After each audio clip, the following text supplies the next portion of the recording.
Both engines on an Airbus A330 shut down simultaneously. There was no explosion, no warning light, no dramatic moment, just silence. The kind of silence that 170 tons of aircraft moving at 800 kilometers per hour should never produce. There were 306 people on board.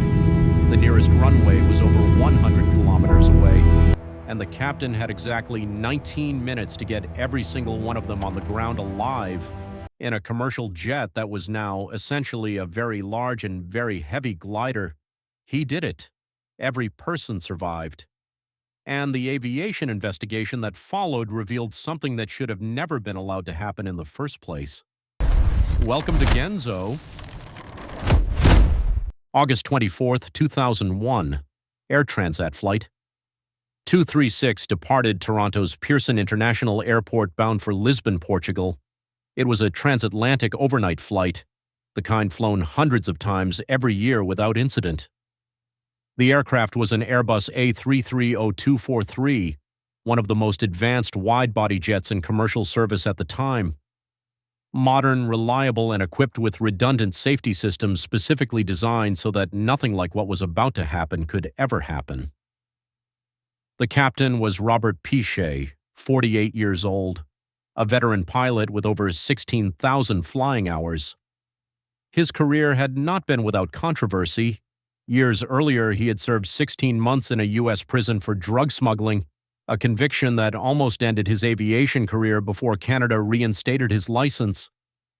But in the cockpit, every person who had flown with him described the same thing: calm, methodical, unshakable under pressure. Those qualities were about to be tested in a way that no amount of simulator training can fully prepare a human being for. The first officer was Dirk de Jager, 28 years old, competent, experienced for his age, and that night the first person to notice that something was wrong. Approximately 4.5 hours into the flight, somewhere over the mid-Atlantic, the fuel quantity indicators began behaving strangely. The right engine was consuming fuel faster than it should, not dramatically faster, just enough to be noticeable if you were paying close attention. De Jager was paying close attention. Here is where the story becomes uncomfortable. Because the fuel imbalance that de Jager noticed was not a sudden emergency, it was a slow, readable warning that developed over more than 30 minutes. And during those 30 minutes, the crew made a series of decisions that the investigation would later describe as a chain of errors, each one small, each one understandable in isolation, and together catastrophic. The root cause was a hydraulic leak. Before the flight departed Toronto, a maintenance team had replaced a hydraulic pump on the right engine. During that replacement, a seal was incorrectly installed. At cruising altitude, that faulty seal allowed hydraulic fluid to leak into the fuel system and then out of the aircraft. The right engine was not just burning fuel, it was bleeding it directly into the atmosphere at 39,000 feet. When the fuel imbalance became undeniable, the crew contacted Air Transat Dispatch in Toronto. The dispatcher and the crew together reviewed possible explanations. A fuel leak was discussed, but the crew, unable to see any external signs of leakage from the cockpit, and working from a checklist that did not fully account for this specific failure mode, concluded that the most likely explanation was a faulty fuel gauge, not a real leak, a sensor problem. This was the critical error, not negligence, a genuine, understandable misreading of ambiguous information under time pressure. But the result was that instead of diverting immediately to the nearest airport, the crew transferred fuel from the left tank to the right to correct the apparent imbalance. They were moving fuel toward the leak, accelerating the very process that was going to kill every person on board. At 5:45 a.m. local time, the low fuel warning triggered. The crew finally understood what was happening. They declared an emergency and began an immediate diversion to Lajes Air Base in the Azores, a Portuguese military airfield on a small volcanic island in the middle of the Atlantic. It was the closest runway. They had enough fuel, the calculations showed, to make it. Just barely. They did not make it. At 5:48 a.m., the right engine flamed out, fuel exhausted. At 5:52 a.m., the left engine flamed out. and Flight 236 became the heaviest glider in the history of commercial aviation.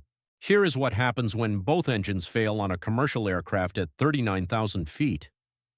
The aircraft does not fall out of the sky immediately, it glides.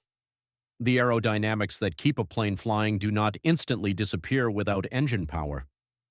But the glide ratio of an A330, meaning the distance it can travel forward for every meter it descends, is approximately 17-1.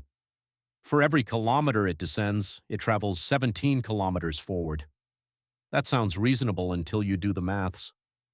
At 39,000 feet, with Léger's 120 kilometers away, the numbers were extremely tight.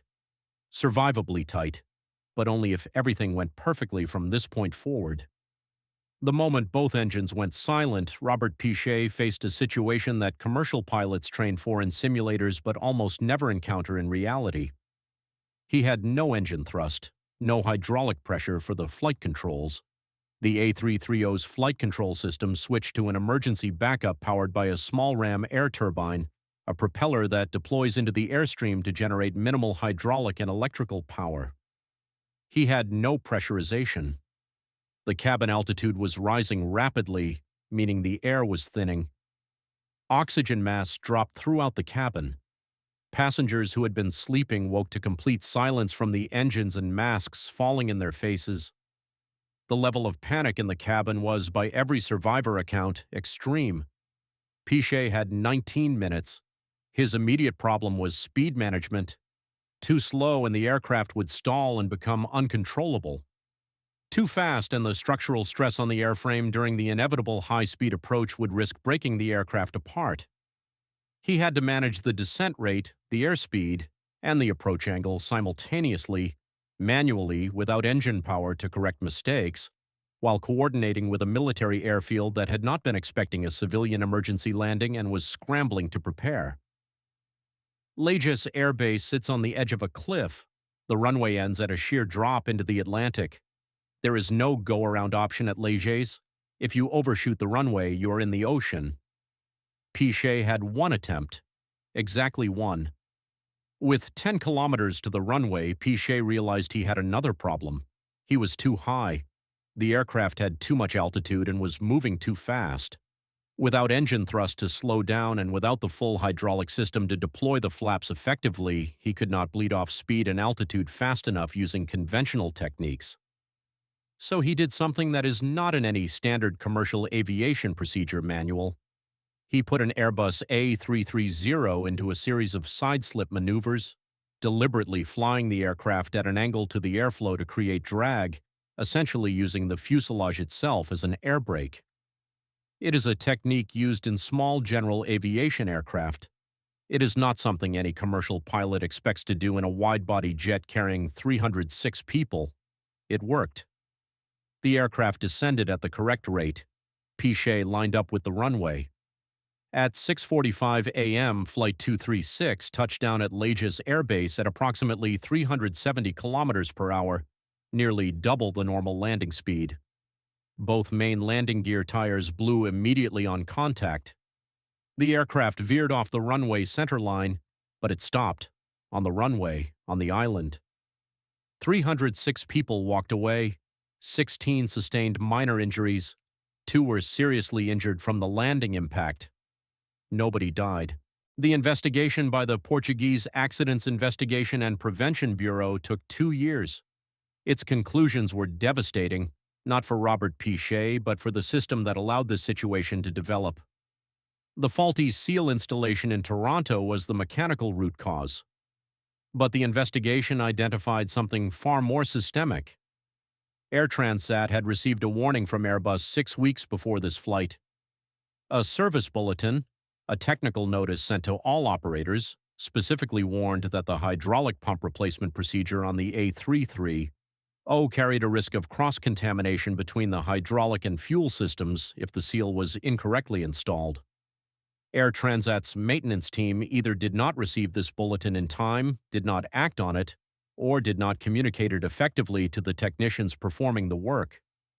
The investigation found failures at multiple levels of the maintenance chain. The crew was also criticized. specifically for the 30-minute window during which the fuel leak was developing but not acted upon decisively. The investigation found that the checklist procedures available to the crew were inadequate for diagnosing this specific failure. The crew was working with the tools they had been given. The tools were not sufficient. Air Transat was fined 250,000 Canadian dollars by Transport Canada, the equivalent, as aviation safety advocates pointed out, of approximately the cost of one replacement tire for a commercial aircraft. Robert Piché received the Meritorious Service Cross from the Governor-General of Canada. He returned to flying within months and continued his career for years afterward. The passengers of Flight 236 filed a class action lawsuit. Most eventually received settlements. The full story of what they went through in those 19 minutes, the screaming, the prayers, the people saying goodbye to each other, was documented in survivor testimonies that the airline's legal team spent years trying to keep out of the public record. Robert Piché saved 306 lives with 19 minutes, no engines, one runway, and a technique he invented in the moment because the situation demanded something that had never been written down. In any other context, that story ends with a statue and a national holiday. Instead, it ended with a fine that an airline pays without blinking, a medal given quietly, and a story that most people outside Canada have never heard. But here is what stays with you when you read the cockpit voice recorder transcript from those 19 minutes.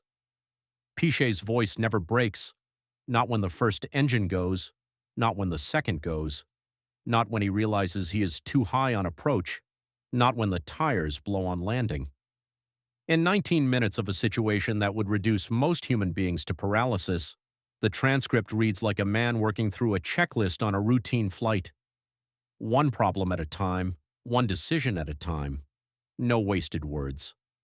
That is what real composure looks like. Not the absence of fear.